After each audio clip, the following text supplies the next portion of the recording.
I'm China Ann McClain from Ant Farm, and you're watching Disney Channel.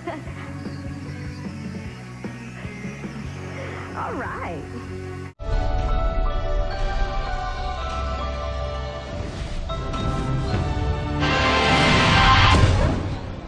Ilang tricycle driver sa Metro Manila hindi pa rin naaayudahan kahit pinalawig ang distribusyon ngayong holiday. May isang kinamatayan na lang ang ayuda dahil nasa ospital at hindi personal na nakapunta. Sobrang bigat, sir. Lalo na ngayon nandyan si Papa. Hindi niya man lang naramdaman or nakuha. Gasolinahan sa Ginubatan Albay, mas mura ang tinda. Illegal pala ang operasyon. Piso na 60 pesos and 10 centavos na lang kontra dolyar nanganganib pang humina. Bangko Sentral ng Pilipinas, may mga paraan para alalayan ang halaga ng piso.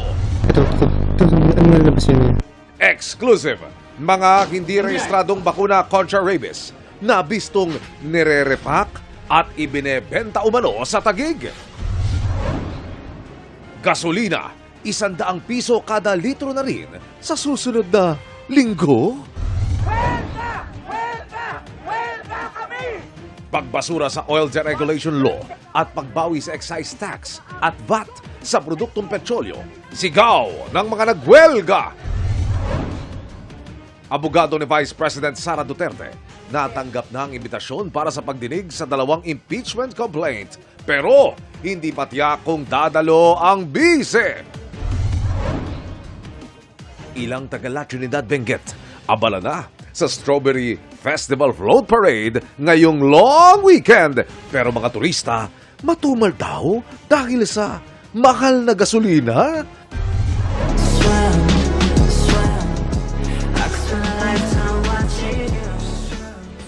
At K-pop superstars na BTS nagbabalik matapos ang 4 na taong hiatus. May hatid na bagong album at naghahanda na sa world tour. Pinoy Armies represent hanggang Korea. This is Philippine culture.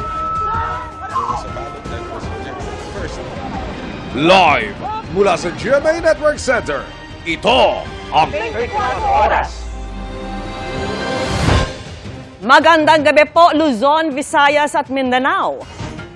Kahit pinalawig na ngayong holiday ang pamamahagi, bigo pa rin makakuha ng ilang tricycle driver sa Metro Manila ang 5,000 pisong ayuda. May isang kinamatayan na lamang ang ayuda dahil nasa ospital at hindi personal na nakapunta para makuha ito.